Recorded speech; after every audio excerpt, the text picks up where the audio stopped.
नमस्कार सर्वांना, स्वागत आहे तुमचं आपल्या चॅनलमध्ये ज्याचं नाव आहे सारिका कांचनची दुनिया। आणि आज ना खूप दिवसापासून ज्या व्हिडिओचं नियोजन होतं ना, आदमापूरला जायचा व्हिडिओ खूप दिवस झालं आपल्या चॅनलवर मी अपलोड केला नव्हता आणि बऱ्याच दिवसापासून मला तो करायचा होता। तर फायनली आज मी तुमच्यासोबत शेअर करणार आहे। तर आज आम्ही चाललेलो आहे आदमापूरला।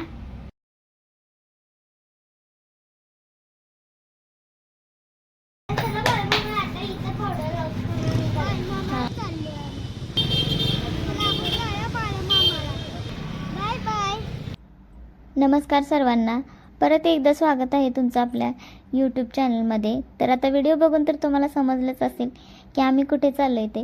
तर बऱ्याच दिवसापासूनची माझी इच्छा होती बाळमामाला जायची आणि दर अमावस्याला हो जातात, पण कसं असतं गर्दी खूप असते त्यामुळे आम्ही काही म्हणजे जात नाही त्यामुळे। आणि आजच जायचं ठरलं होतं। तसं तर खूप दिवसापासून मी श्रावण महिन्याची वाट बघत होते जायचं म्हणून। तर फायनली आता आम्ही चाललो होतो। आता दरवेळेस कुठेही जाताना ना आम्ही आमच्या गाडीवरतीच जात असतो, मग कितीही लांबचा प्रवास असला तरी असं असतं। म्हणजे गाडीवरच आम्हाला जायची सवय आहे। पण कसं झालं यावेळेस आत्या पण सोबत आहेत आणि त्यांना पण बाळमामाला न्यायचं होतं। आम्ही सगळेच जाणार होतो फॅमिली, त्यामुळे मग आम्ही ना बसने जाणार होतो। तर तिथून आम्ही रिक्षा पकडून स्टँडला आल्यानंतर आम्हाला बस भेटली आणि मग नंतर बसमध्ये बसून आम्ही चाललो होतो। तर हा पिल्या आहे, तर पिल्याला तुम्ही बऱ्याच वेळा व्हिडिओमध्ये बघत असाल, आमच्या भाच्याचा मुलगा। तर तो देखील आमच्यासोबत यायला लागला होता। तर बघू शकता इथं कांचन आणि आत्या बसलेल्या आहेत आणि पाठीमागं आम्ही बसलो होतो, मी पिल्या आणि आहो। नंतर मग कोल्हापूरमधून बस चेंज करावी लागते, तिथून पुढे मग मी आणि कांचन बसलो आणि हे तिघं बसले, असं झालं। आणि फायनली आपण बाळमामाच्या मंदिरात पोहोचलो। तर बघू शकताय पाऊस तसा येतच होता थोडा थोडा आणि दर्शन पण चालूच होतं। आणि तसे दर्शनाला ना गर्दी पण बऱ्यापैकी होती, श्रावण महिना असल्यामुळे ना। आणि बाळमामा भगवान शिवाचाच अवतार असल्यामुळे ना श्रावण महिन्यात इकडे सुद्धा खूप भाविक येतात दर्शन। आणि आम्ही आज बाळमामाला आलो होतो त्याचं कारण म्हणजे ना बाळमामाने ना मेतकेमध्ये आपलं मूळ शक्तिस्थान निर्माण करून ना भक्तांच्या इडापिडा दूर व्हाव्यात म्हणून सन 1932 साली 14 फूट उंचीचा रणखांब स्वतःच्या हस्ते मंडपात रोवला आहे। सालाबादप्रमाणे ना श्रावण महिन्यामध्ये ना हा खांब ना भक्तांना बघण्यासाठी ना खुला करण्यात येतो। भक्तांच्या दर्शनासाठी रणखांबावरील पंचधातूच्या आवरण ना काढून ना मूळ रणखांब खुला करण्यात येतो। त्यामुळे श्रावण महिन्यात ना बरेच भाविक ना या खांबाच्या दर्शनासाठी ना मेतके इथं येतात। पण मेतकेला येण्या अगोदर ना सुरुवातीला आपल्याला इथं बाळमामाला यावं लागतं आणि मग तिथून पुढे जायचं असतं। तर त्यामुळे आम्ही आदमापूरमध्ये आलो होतो। तर दर्शन घेऊन आता आम्ही निवांत बसलो होतो। आणि आज ना विशेष म्हणजे आमच्या आत्यासुद्धा आमच्या सोबत आलेल्या आहेत, कारण त्यांची मनापासून एक इच्छा आहे की आम्हाला एक बाळ व्हावं। खरं सांगायचं तर अजून मलाही नाही आणि कांचनचंही नाही, त्यामुळे त्यांना आत्यांना आमच्यासाठी खूप काळजी वाटते। त्यामुळे ना आमच्यासाठी त्या प्रत्येक देवाच्या दर्शनाला जातात, मनापासून नवस करतात, देवाकडे एकच मागणं मागतात की माझ्या मुलांना बाळाचं सुख मिळू दे। आजही एवढा पाऊस आहे, त्यांचं वयही झालेलं आहे, तरीसुद्धा ना आमच्यासाठी त्या आवर्जून आल्या। त्यांचं हे प्रेम पाहिलं ना खरंच मग छान वाटतं। आणि काही नाती ना खरं तर रक्ताची असतात, पण काही नाती प्रेमामुळे त्याहूनही घट्ट होतात। आणि आत्या आमच्यासाठी अगदी तशाच आहेत। आमच्यासाठी त्या जेवढ्या मनापासून देवाकडे प्रार्थना करतात ना तेवढंच त्यांचं प्रेम आम्हाला जाणवतं, असं आहे। तर त्यांना एवढा म्हणजे पाऊस होता आणि त्यांचं जस्टच ऑपरेशन केले तुम्हाला तर माहिती आहे, तरीसुद्धा त्या आमच्यासोबत आल्या होत्या। बसले बघा वडामध्ये चालले, सारिका दिसते का तिकडे पक्षात चिमटून बसले।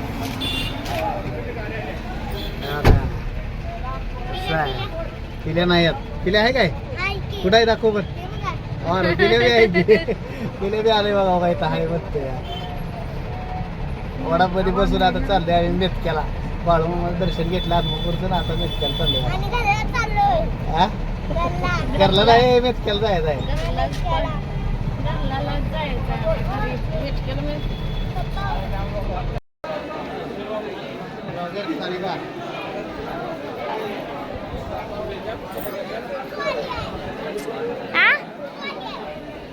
आता काय करायचं, मगाच म्हणलं होतं का नाही तुला?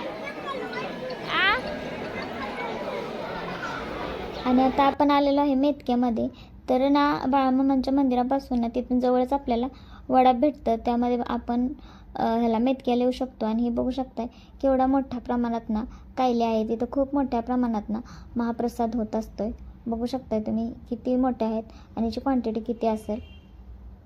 आणि खरं तर इथली दर्शन रांग ना खूप मोठी होती आणि वर्षातून एकदाच असल्यामुळे ना रोजच्या दिवशी इथं गर्दी असते. तर बघू शकताय तुम्ही सगळी अशी पूर्ण दर्शन लाईन भरली होती आणि खूप मोठा याचं अंतर पण केलं होतं. तर बघू शकताय तुम्ही आत्या, मी, कांचन, आहो, आम्ही सगळेच. आणि आता एवढी सगळी दर्शन लाईन पार करून आम्ही मंदिराच्या आतमध्ये पोचलेलो आहोत. इथून थोडासा खांब दिसतोय, बघू शकताय तुम्ही. तिथं फेटा लावलेला आहे. खरं तर देवदर्शनासाठी गेलं की नाही शूटिंग करायचं की हे त्याचं दर्शन घ्यायचं हाच प्रश्न पडतो. त्यामुळे मी दर्शन घेत असते, त्यामुळे मी आतलं तुम्हाला जास्त काही दाखवू शकले नाही. आणि आता आम्ही इथं बसलेलो आहे, तर इथं 7 वाजता आरती होणार आहे.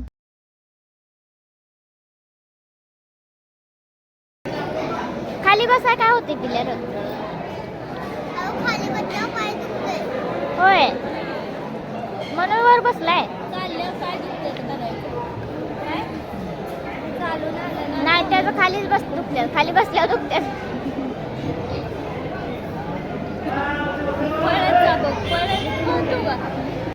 आता आम्ही दर्शन घेऊन ना इथं थांबलो होतो, कारण आता 7 वाजता आरती होणार होती. बघू शकताय तुम्ही इथं बरेच जण सगळेच थांबलेले आहेत. 7ची आरती घेऊन मग सगळे इथून जातात. तसं तर ज्यांना जायचं असेल तर ते जातात, आणि शक्यतो इथं जे भक्त येतात ना 7च्या दरम्यान जे येतात ना ते सगळे आरती करूनच जातात. आणि इथली आरती ना एकदम मनाला असे प्रसन्न छान वाटतं इथं आल्यावरती. आणि मग आरती वगैरे झाली. तसं तर वेळ खूप खूप व्हायला लागला होता. तसं ना पिल्याची काळजी वाटत होती, कारण आम्हाला वाटायचं की रात्री जर तो रडला तर काय करायचं.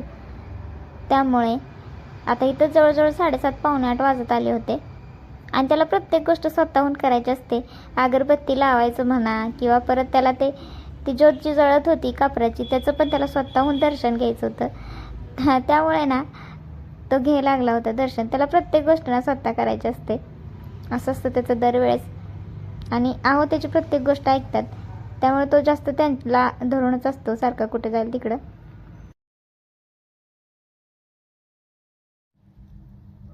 आणि आता नारळ वगैरे फोडून ना तिथं हलसिद्धनाथाचं मंदिर होतं, तिथंच तो खांब होता बाळमामाने रोवलेला.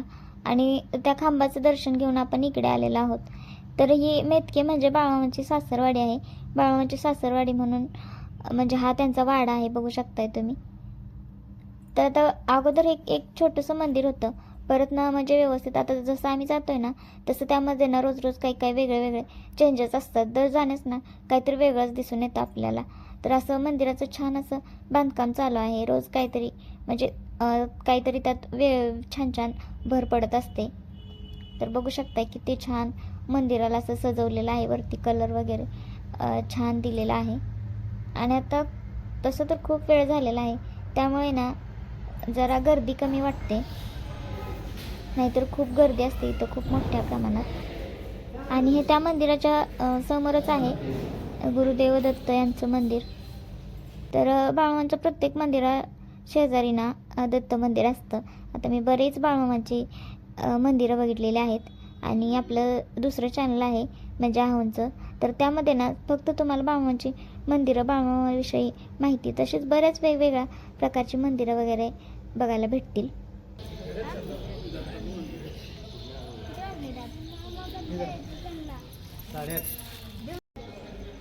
तर आता 8:30 वाजलेले आहेत आणि सध्या आता आम्ही मेथकेच्या मंदिरात आहे.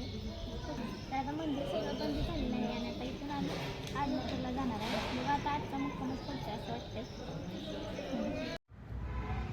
आणि मग आम्ही बाहेर जरा थोडेसे फोटोज वगैरे काढले. तर बघू शकताय मंदिराचा बाहेरचा परिसर, आणि वरती ते किती छान सजवलेलं आहे मंदिर. आणि आता आम्हाला वाटलं नव्हतं की वडापाव आम्हाला घावल, पण घावलेला आहे. ही लास्टची एक गाडी होती जी आदमापूरला जाणार होती, आणि त्याच्यात पण भरपूर पॅसेंजर होते. त्यातच त्यांनी आम्हाला पण ॲडजस्ट केलं होतं. तर बघू शकताय तुम्ही पिल्या, कांचन आणि आत्या, आणि इकडं आम्ही दोघे बसलो होतो. आणि भरपूर आम्ही सगळेजणच ना खूप दमलो होतो, खूप म्हणजे खूप. शिवाय ना आज नागचतुर्थीचा उपवास पण होता, भावाचा उपवास, त्यामुळे ना खूप कंटाळा आला होता. आणि हे बघू शकता आज आत्यांचा पण उपवास होता आणि आम्ही सगळे वेटिंगला होतो. आम्ही जेवणाची ऑर्डर दिली होती, म्हणजे आम्हाला काय खायचं होतं ते सांगितलं होतं, पण बराच वेळ लागला होता. पिल्याला तर खूप भूक लागली होती. तसं तर तो दिवसभर एकदम शांत होता, थोडी पण चिडचिड केली नाही त्याने. खूप छान खेळत वगैरे होता आमच्यासोबत, सगळ्यांसोबतच. आणि आमचा उपवास होता ना, त्यामुळे मग मी आणि आत्यांसाठी ना खिचडी मागवली होती, बघू शकता तुम्ही. आणि छान आहे इथली टेस्ट खिचडीची. शक्यतो मी खिचडी बाहेर कधी खात नाही, पण ही आवडली मला, छान होती. आणि बघू शकताय तुम्ही ह्या वेळेसचं बाळमामांचं मंदिर. तर जवळजवळ 10-10:30 वाजले असतील एकदम, तरीसुद्धा जरा परिसर गजबजलेलाच वाटतोय. भाविक भक्त येतात जातात. आता सकाळी श्रावण महिन्याचा पहिला सोमवार आहे बाळमामाच्या इकडे. खरं तर ना मुक्कामाच्या दृष्टीने आम्ही आलोच नव्हतो, पण बाळमामांचीच कदाचित अशी इच्छा असेल की या महिन्यातला पहिला श्रावण सोमवार त्यांच्याच दरबारात व्हावा. त्यामुळे ना आम्हाला खूप वेळ झाला आणि लास्टची जी बस होती ना ती गेली आणि आम्हाला तिथंच राहावं लागलं बाळमामांच्या तिथं. तर तिथं राहण्याची वगैरे सोय आहे व्यवस्थित. मी तिथलं काही शूट वगैरे केलं नाही, कारण माझी बॅटरी ना चार्जिंग संपलेली, त्यामुळे मी करू नाही शकले. तर जे दूरवरून भाविक भक्त येतात ना त्यांच्यासाठी राहण्याची ना सोय आहे. तसं बऱ्याच ठिकाणी भक्तनिवास वगैरे आहेत, प्रायव्हेट पण आहेत आणि संस्थानाचे पण आहेत. तर तुम्ही देखील ना एक वेळ अवश्य भेट द्या. आणि श्रावण महिन्यात तर नक्कीच या सगळेजण. तर बघू शकताय तुम्ही सकाळी सकाळचं हे वातावरण आहे. 5:30 पावणे 6 झाले असतील आता. आणि पिल्या पण रडेल वाटलेलं रात्री, कारण त्याची मम्मी पप्पा सोबत नव्हते. आणि तो दिसत जरी मोठा असला ना त्याचं एज खूप कमी आहे, म्हणजे आता फक्त तो 3.5 वर्षाचा आहे. त्यामुळे पहिल्यांदा तो आई पप्पाला सोडून राहिला होता, त्यामुळे राहील की नाही याची खूप भीती होती, पण तो राहिला. आणि त्यालाही मोबाईल घेतलेला आहे, बघू शकताय. खूप हसत खेळत होता, थोडाही थकवाना त्याच्या चेहऱ्यावरती जाणवत नव्हता. आणि श्रावणातली सोमवारची सुंदर सकाळ बाळमामांच्या दरबारात, एकदम मनाला ना प्रसन्न करणारं वातावरण होतं, बघू शकताय तुम्ही. आणि या पायरीवर उभं राहिले की नाही बाळमामाचं डायरेक्ट थेट दर्शन होतं. गुड मॉर्निंग सगळ्यांना. आता छान सकाळ झालेली आहे, मगाशी तुम्ही बघितलंच व्हिडिओमध्ये. आणि आता आम्ही चाललोय मरगुबाईच्या मंदिरात, जे बाळमामाच्या मंदिरापासून थोडंसं दूर आहे आणि तिकडं ना चालत जायला लागतंय.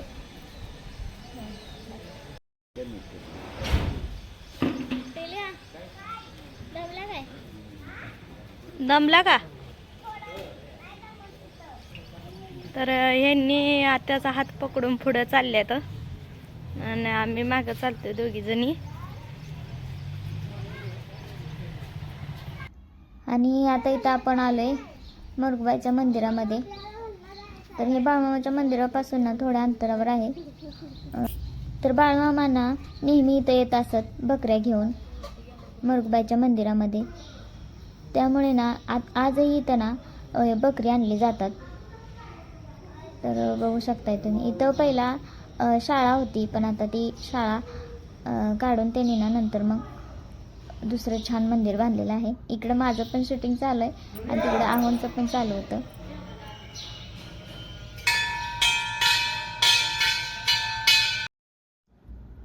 तर बघू शकताय तुम्ही, इथं मामांची ही प्रतिमा लावलेली आहे. आणि बाळमामा हे शंकराचा अवतार असल्यामुळे ना साईडला बघू शकताय तुम्ही नागदेवता हे आहेत. आणि हे आहे मरगुबाईचं मंदिर, आतमधली देवीची मूर्ती आहे. तर मामा जेव्हा समाधी घेणार होते ना तेव्हा इथंच आले होते. आणि आता सकाळी सकाळी चहा घेऊन ना आम्ही परत रिटर्न निघणार आहोत. तर पिल्याला चहा बिस्किट दिलं, आमचा काय उपवासच होता, त्यामुळे आम्ही तो घरी गेल्यावरती सोडणार होता. आणि आता फायनली बसमध्ये बसलेलो आहे. तर एकदम असं विकनेस आल्यासारखा झाला होता. तसं तर दर्शन बारीमध्ये हे मला असं वाटलेलं की मी ते करू नाही शकणार, पण एवढं काय नाही वाटलं. पण आता थोडंसं जरा वाटत होतं त्यामुळे. आणि आता आम्ही घरी आलेलो आहोत, पिल्याच्या घरी आलो होतो, कारण पिल्याला सोडायचं होतं त्याच्या घरी, त्यामुळे सुरुवातीला आम्ही पिल्याच्याच घरी आलो होतो. आणि आता घरी आल्यावर ना जरा फ्रेश वाटायला लागले. तर घर जवळजवळच असल्यामुळे ना मी पिल्याच्याच घरी आंघोळ वगैरे केली आणि तिथंच मग फ्रेश झाले होते. तर आता जरा बरं वाटायला, रिलॅक्स वाटायला. आता जेवण करायचं. तर आजचा व्हिडिओ हा माझ्यासाठी खूप चांगला होता आणि आजचा अनुभव देखील. देवावर श्रद्धा ठेवा, मनापासून प्रयत्न करा आणि परिस्थिती कोणतीही असो हार मानू नका. त्याप्रमाणे ना मी दर्शन बारीमध्ये ना मला वाटत नव्हतं मी जास्त वेळ उभा राहू शकेल, पण मी ते केलं आणि मला थोडाही थकवा जाणवला नाही. तर व्हिडिओ कसा वाटला ते कमेंट करून नक्की सांगा. धन्यवाद. भेटूया आपल्या नेक्स्ट